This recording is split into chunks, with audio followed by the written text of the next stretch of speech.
Hello everybody and welcome back. This is the Logical Gamers, and we are doing another recording date, so everything is a little bit different for us. We're going to need to try and remember what we were doing, and I'm pretty sure we just beat the first temple, seeing as where we are. And also we just beat Ganon. So, yeah, Phantom Ganon. So... No, that was the real Ganon. The new Ganon's Phantom Ganon. What? 9,000? I just beat the final boss in the first temple. Well, yeah, first temple. Fourth dungeon. Correct. Yeah. Okay, so, thanks for coming back to see our videos again, and this is episode 21. So let's just continue it on. And this is just a little bit of story. I think we should actually take a break from just being like Rage Arcade. And I believe we should actually try and discuss the storyline like how we originally planned to, and never actually ended up doing. What do you think about that? Well, considering I have no idea what's going on to this point, that might be a good idea. Okay. As far as I understand, there's something to do with the hero of time and, like, some girl. Or, no, the hero of time whose name is Zelda. No, the hero of time is Link. Of which in this we've named it M17 because I am M17, and I had a Link file and it would confuse the shit out of me. So, and how we've already gone over before, the white outfit is a mod that is built into the ROM. So, currently right now, after we just beat the Forest Temple, I'm gonna catch you up later off screen. This is the Sacred Realm that we're in right now. Which is, not... Ow, there's something sharp underneath my desk that just stabbed me in the foot. Ouch, what the fuck? So, this is a Sacred Realm where, only in this spot, Ganondorf cannot reach them.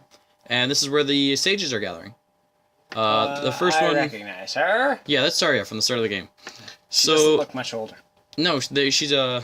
Yeah, the Kukri do not age.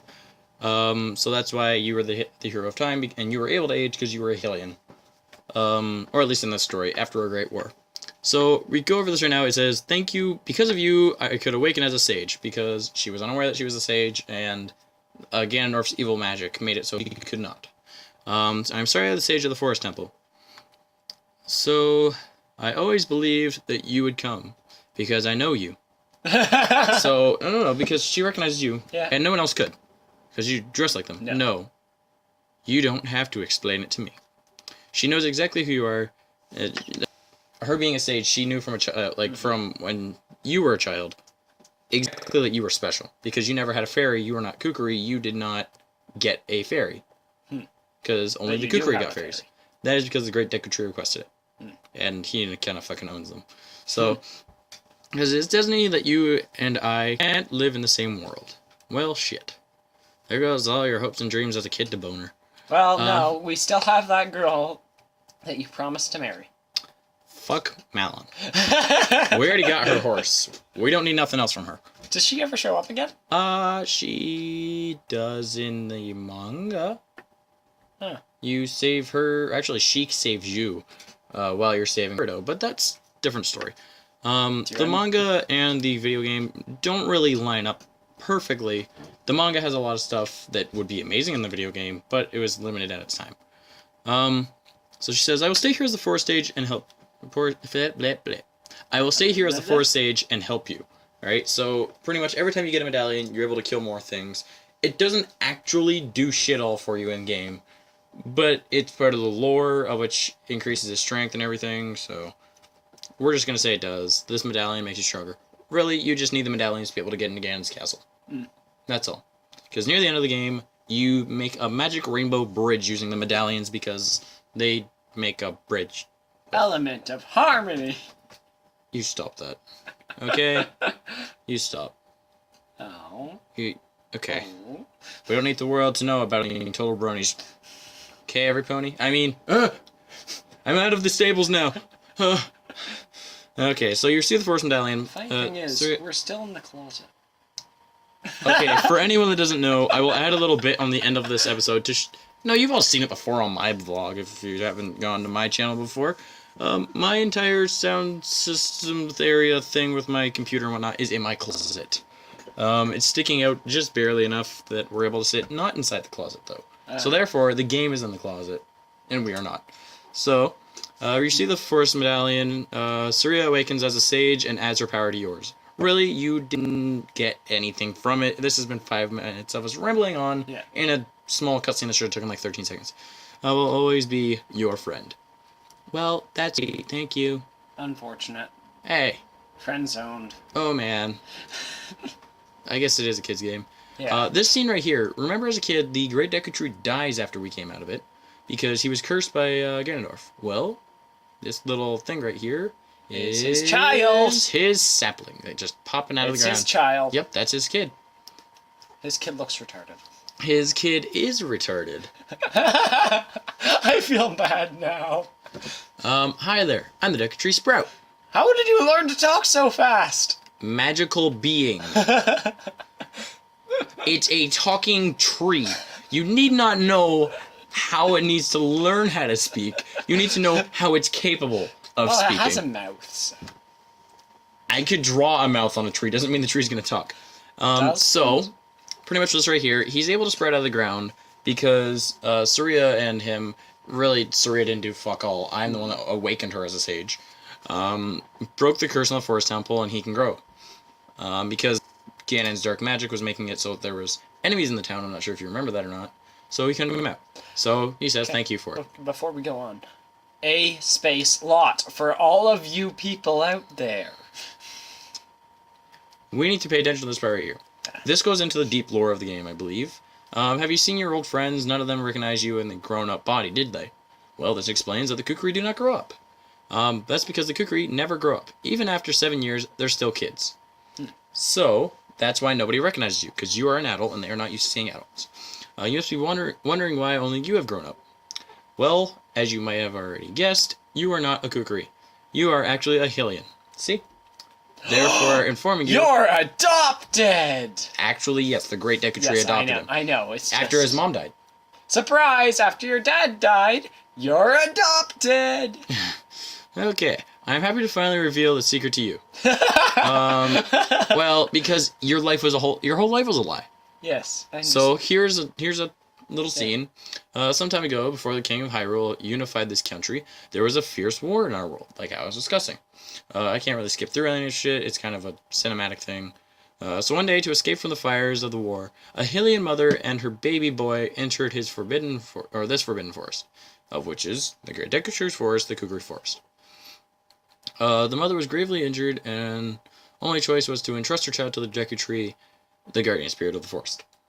So, pretty much, she was dying. Her husband was one of the knights. He's dead. She needed to get away from the world dying from a war. The Deku Tree could only sense that this was a child of destiny, whose fate would affect the entire world, so he took him under his... Into his forest. Okay, whatever. After the mother passed away, the baby was raised as a Kukri, and now, finally, the day of destiny has come. So that informs you that Link is actually a Hylian, and he was part of the Great War, which happened roughly, because they only say that Kid Link is age ranged 8 to 10, so I always say he's 9, because when you go 7 years in the future, that makes him 16, which is him just maturing as an adult. Alright, like, I understand nowadays aren't mature, but in Japan, when you turn 16, you are believed to be more of a man than you were when you were 15, and just as much of a man when you were 17. So, and if any of you think I'm wrong, then you can go ahead and complain to some Japanese friends and ask them. Because they are kind of told, from day one, you better be smart because their parents want the best of them. And that's why a lot of your Asian friends can't hang out after school. So, you are a Hylian, and you're always bound to leave this forest. So in other words, all those friends you made, of which, by the way, if you read the manga, is none but Saria, they don't like you, and you weren't going to be able to stay friends with them anyways. And now you have learned your own destiny, so you know what you must do. That's right, you must save the land of Hyrule. Of fucking course. Now, M17, break the curse on all the temples and return peace to Hyrule. So let's go do the water temple. Fuck that, we have to do fire temple. So notice on how there isn't any, like, monsters here anymore? How, like, there was? That's because Ganondorf doesn't want there to be. No, that's because we just broke the curse, of which was all the evil things here. That's the other area, isn't it? Yeah. So, now we're going through here, and there's people outside again, because there's no monsters. Because this place was heavily polluted with monsters. See, you not weeding grass anymore. And then there's your house. Funny little thing about the house. What does this look like to you? Trogdor! Link, sword, shield. He has a fairy. Big monster. End of the game, you fight Ganondorf, who is a big monster. Or this could be referencing King Dodongo, who also looks like a dragon, not a giant pig. So, but he's not using bombs, though if you look, there is a white dot right there. So it could be that he's pretending that he's throwing a bomb or something. I don't know, just a little thing I always saw as a kid and thought it was cool. So, yeah, that's actually... Did the house inside change at all? No. Okay. No one's been in your house in 7 years. Wait, This kid's just punching. Would have changed? Nope. Like it should Not at be all. dusty or something. Nope. And well, at least there aren't cockroaches. Actually, that's not true. Oh. If you're near plants, there isn't going to be much dust. Okay. I know, because my house, we used to have a big vine that went around the living room, and we didn't have any dust back then. Now that we got rid of that vine, we no longer have a lack of dust. Literally dust everywhere. Anyway. Holy crap, that was a lot of talking. My head is starting to hurt. Not from used so much knowledge, but more so on I am talking. I'm not used to talking very much. He doesn't have friends. That's very true. So how many occasionals do we have? Yeah, we haven't really had much of our occasional people come on for our Rage Arcade or Logical Gamers. Yeah, but how many do we have that said they would? A few. Oh, I feel bad. Yeah! Alright, let's head over to the Fire Temple, because I assume that's where we have to go, I remember correctly. Yeah, but they changed the order you have to do it in Master Quest. No, they changed the order in which the dungeon is played, but not which ones you play. If that makes sense. So, I believe you have to go to the Fire Temple. Yes. Hey, Grass, look, fire, it's water. those two twin people. Yeah, a lot of people from the village, town village thing. Hyrule Castle Town, that's what it's called. That didn't die are now here. Yes, most of them came here. And the rest died. Pretty much. But, you know, everyone came here because it's a kid's game. Ta-da! What about the guard? And the guy that you watched die? Well... yeah. They assumed that children wouldn't understand that, but whatever. Okay, so now we have to go and... Okay, I was wondering why I thought this was familiar, because this is... What the fuck? Well, shit. Die. You got squished, bitch. No, it didn't! I know. But it should've. Well, no, it's based off of a cockroach, isn't it? I don't know. I think they're actually based off of jumping spiders. So, that was the temple that we had to go in before. Now we have to go up here and go into a different temple. Wonder if these guys remember you. I don't know. So, we're possibly going to have a bit of an issue with this whole situation because, well, long story short, we don't have a Goron tunic, and we require a Goron tunic, and we're going to need to figure out shit that's going on, and we have to go talk to someone named after us. Oh, so there's someone whose name is M17? Yes, he is a Goron. Oh. Remember Darunia, or whatever his name is? Yeah, Darunia? Yeah, whatever. The leader of the Gorons. Yeah. Well, he went into the Fire Temple, to go and just... do shit. Stop an evil dragon, dude. You bitch, you ran away. Okay, I was hoping that would work. He went to go and, like, fight off an evil dragon thing. And... neither one of those worked. Damn it. Okay, words. No, that goes over there. So, he went in to go and stop a dragon that's come back to life because Ganon made it come back to life. And... then... there we go! I got him. How could you do this to me? You're Ganondorf's servant. So pretty much, he went in, but after we disappeared for 7 years, he didn't know what to do. So, hear my name and tremble. I am M17. He named his son after you. He's the hero of the Gorons. So if you go over and talk to this little bitch who stole your name... what? Your name is also M17? Then you must be the legendary Dodongo Buster and hero M17. Yes, I am. My dad is Darunia. That's what I'm going to say. Darunia? Darunia. Darunia is what I'm saying. Darunia is what we are agreeing on. Okay. Do you remember him? Of course I remember him. It was like yesterday. Darunia? I don't know. Darunia is what I say. Dad named me M17 after you because you're so brave. I was a kid that was stupid and jumped in Battle of Dragon. But had a Triforce piece named It's a cool name. I really like it. Yeah, numbers and a click. It's 17. That's how we say it. You're a hero to us Gorons. I'm so glad to meet you. Please give me your autograph. Sign it to my M17 of the Gorons. Oh, I guess it's not a good time to ask you for this. Please help everyone. My dad, Darunia, went to the fire temple. A dragon is inside. If we don't hurry up, even my dad will be eaten by the dragon. The dragon eats Gorons, by the way. It's sealed inside of the place. Quit your fucking whining. Better try and calm him down if you can. Maybe it will be calmed down if you can talk to him. What do you want to ask him?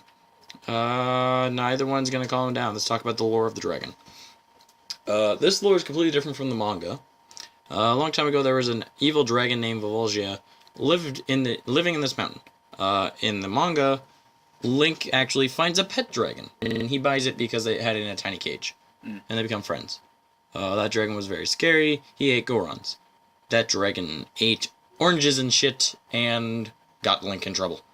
And then later on gets abducted by Ganondorf after he goes and sealed for 7 years, and then becomes an evil dragon. So that's how they differ a bit. It's to give a bit of an emotional tie to it. Using a huge hammer, the hero of the Gorons, boom, broke its neck, kept crushing its head, destroyed it just like that. This is a myth from long ago, but it's true. I know, because my dad is a descendant of the hero. Every descendant of some form of hero, you bitch. You better try to calm down. Let's talk about the Gorons. Everybody was taken to the fire temple. Boo-hoo-hoo. While my dad was out, Ganondorf's followers came and took them away. All of them will be eaten by Volvagia. Great. Dad said that Ganondorf has revived Volvagia. Okay. As a warning to those who might oppose him, Ganondorf is going to feed them all to Volvagia. Dad went to the fire by himself to try and save everyone. Please help him, M17. I'll give you this heat-resistant tunic. Ta-da! Yeah, and then he opened up the doors and shit. When I was little, I never understood this in the original Ocarina of Time.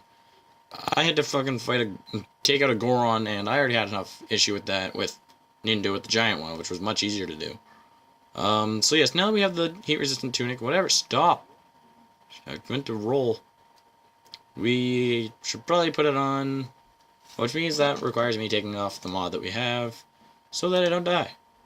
So let's find where I don't have the... Oh! This could potentially be an issue. Well, let's see if it just changes. Come on. Yeah, save. Yeah, it worked. So, no longer wearing the white tunic, we're wearing the red, like a standard game. Open up this doorway. I was hoping it'd be the same, which it was. And now there is a bit of a cutscene.